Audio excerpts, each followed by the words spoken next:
Supreme कोर्टामध्ये 5 न्यायमूर्तींच्या घटनापीठानं नोटबंदीचा निर्णय जो आहे तो योग्य ठरवलेला आहे। 4-1 अशा बहुमतानं हा निकाल आलेला आहे। एकूण 58 याचिका या सगळ्या संदर्भात सुप्रीम कोर्टामध्ये दाखल होत्या आणि त्यापैकीच एक याचिकाकर्त्याचे वकील ॲडव्होकेट दिलीप तौर हे आता माझ्यासोबत आहेत। दिलीपजी, 6 वर्षानंतर निकाल आलेला आहे आणि सुप्रीम कोर्टानं हा जो निर्णय होता तो घटनेच्या चौकटीत आहे असं म्हटलेलं आहे। काय नेमकं कोर्टाच्या या सगळ्या निकालपत्राबद्दल आपल्याला वाटतं? 4 जजेसनी एक वेगळं निकालपत्र दिलं आणि एक डिफरिंग व्ह्यू आहे ऑनरेबल जस्टिस नागरत्न यांचा। जे मेजॉरिटी जजेस आहेत ते म्हणतात की जे काही जजमेंट आहे म्हणजे जे काही नोटिफिकेशन आहे ते प्रॉपर लीगल व्हॅलिड आहे आणि संसदेमध्ये कायदा पास अशा परिस्थितीमध्ये संसदेमध्ये कायदा पास करण्याची गरज नव्हती आणि RBIला पूर्ण पॉवर आहेत सेक्शन 22 खाली हे करण्याचे। आणि जे काही डिमॉनिटायझेशनचं पर्टिक्युलर नोट्स ज्या आहेत जे काही 500 आणि 1000 तर हे योग्य पद्धतीनं झालं आहे असं कोर्टनी म्हटलं आहे। कोर्टने असंही म्हटलं की हे नोटिफिकेशन आता इम्प्लिमेंट झालेलं असल्यामुळं कम्प्लिटली इम्प्लिमेंट झालेलं असल्यामुळं याच्यावर आता कुठल्याही प्रकारच्या ऑर्डर्स करता येत नाहीत। हे माननीय 4 जजेसनी निकालपत्रात ह्या गोष्टी ठळक ज्या आहेत त्या वाचून दाखवल्या। परंतु जस्टिस नागरत्न यांनी मात्र हे नोटिफिकेशन बेकायदेशीर आहे, अशा प्रकारचा मोठा निर्णय घ्यायच्या अगोदर हे संसदेमध्ये यावर चर्चा होऊन कायदा पास होणं अत्यंत गरजेचं होतं असं म्हटलं आहे। आणि त्याचबरोबर रिझर्व्ह बँक ऑफ इंडियाला असे पॉवर्स 22 खाली नाही आहेत असं सुद्धा त्यांनी म्हटलं आहे। आणि त्यांनी आमचे सगळ्यांचे जे काही ॲप्लिकेशन्स आहेत हे आता इम्प्लिमेंट झालेलं असल्यामुळं आता ह्या लोकांना कुठलाही रिलीफ देता येत नाही असं पण म्हटलं आहे। आणि तेच म्हणजे एकूण वेगवेगळ्या याचिका होत्या याच्यामध्ये, तुमची जी याचिका होती ती नेमकी काय होती? माझी जी याचिका होती ती एका शेतकऱ्याच्या ऑन बिहाफमध्ये होती। ह्या शेतकऱ्यांनी हा शेतकरी मराठवाड्यातला आहे, परभणीमधला, आणि या शेतकऱ्यांनी त्याचं सोयाबीनचं पीक विकून जी कॅश तिथून घेतलेली होती आरटीमधून तो घेऊन तो चाललेला होता। तिथे इलेक्शन असल्यामुळे ती कॅश सीज करण्यात आली आणि डिमॉनिटायझेशन ड्राईव्ह होतं आणि इन्कम टॅक्सच्या ऑफिसरनं त्यावर इन्क्वायरी केली। आम्ही त्याच्याकडे पाठपुरावा केल्यानंतर सगळे डॉक्युमेंट्स एव्हिडन्स दाखवल्यानंतर इन्कम टॅक्सने आमची ही जी अमाऊंट आहे माझ्या क्लायंट शेतकरी यांना वापस करून टाकली।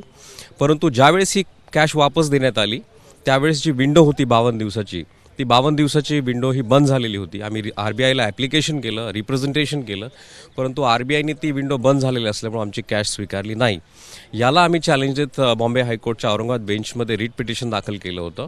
परंतु आपल्याला माहिती असेल की सुप्रीम कोर्टने त्यावेळेस संपूर्ण रिट पिटिशन्स आणि ॲप्लिकेशनच्या देशामध्ये वेगवेगळ्या हायकोर्टमध्ये दाखल केले, ते एकत्रित इथं सुनावणी घेण्याचा निर्णय घेतला, त्यामुळे आम्हाला इथे अर्ज करावा लागला। च्या निकालानंतर हे इतर ज्या केसेस आहेत अशा छोट्या छोट्या म्हणजे की ज्यांचे असे पैसे अडकलेले आहेत त्यांच्यासाठी काही मार्ग अजूनही उपलब्ध आहे का? होय आहे, कारण माननीय 4 जजेसनं जे ऑर्डर पास केलेली आहे त्यांनी फक्त रेफरन्स आन्सर केलेला आहे ह्या 9 मुद्द्यावर। मूळ 11 मुद्दे होते, त्यापैकी 9 मुद्द्यावर त्यांनी हा रेफरन्स आन्सर केलेला आहे। परंतु सोफार ॲज हे इंडिव्हिज्युअल ॲप्लिकेशन्स आणि क्लेम असतील याच्या बाबतीमध्ये आता ही केस परत माननीय चीफ जस्टिसकडे जाणार आणि त्यानंतर माननीय चीफ जस्टिस रेग्युलर बेंचची स्थापना केल्यानंतर हे आमचे ॲप्लिकेशन्स तिकडे ऐकले जाणार इंडिव्हिज्युअल तत्वावर। जो निकाल आलेला आहे त्याच्यामधला एक सगळ्यात महत्त्वाचा मुद्दा हा दिसतोय की RBIच्या सोबत कन्सल्टेशन करूनच केंद्र सरकारनं ही प्रक्रिया पूर्णपणे राबवली। जो ॲक्ट आहे RBI ॲक्ट 26B त्याचं पूर्णपणे पालन झालेलं आहे असं कोर्टानं मान्य केलं आहे। असं 4 जजेसनं मान्य केलेलं आहे, परंतु आमचं जे पिटिशनमध्ये म्हणणं होतं की हे योग्य नाही आहे, हे अयोग्य आहे आणि संसदेलाच हा अधिकार आहे करण्याचा। इवन 52 डेजच्या विंडोजच्या बाबतीमध्येही 4 जजेसचं असं म्हणणं आहे की मूळ कायद्यामध्ये जी काही प्रोव्हिजन आहे त्यापेक्षा खूप मोठा कालावधी देण्यात आलेला आहे आणि म्हणून तो योग्य आहे असं सुप्रीम कोर्टचे मेजॉरिटी जजमेंट सांगतं आहे। परंतु जे काही सिंगल जज आहेत ऑनरेबल जस्टिस नागरत्न त्यांनी त्याच्यावर सुद्धा सांगितलं की हे अयोग्य आहे म्हणून। मला एक छोटा प्रश्न विचारायचा होता की भविष्यात अशा पद्धतीचा निर्णय एखाद्या सरकारला घ्यायचा असेल तर आजच्या निकालातून त्या दृष्टीनं काही संकेत गाईडलाईन्स काही दिसत आहेत तुम्हाला?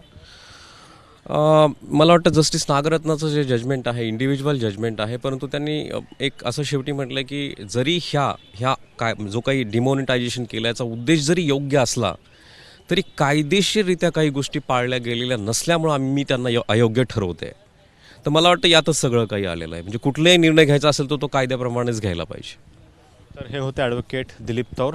आज सुप्रीम कोर्टानं जो नोटबंदी संदर्भात निकाल दिलेला आहे त्याच्यापैकी जे याचिकाकर्ते होते त्या एका याचिकाकर्त्याची बाजू ते सुप्रीम कोर्टात मांडत होते. कॅमेरामॅन रणजितसह प्रशांत कदम, ABP माझा, नवी दिल्ली. एबीपी माझा, उघडा डोळे बघा नीट.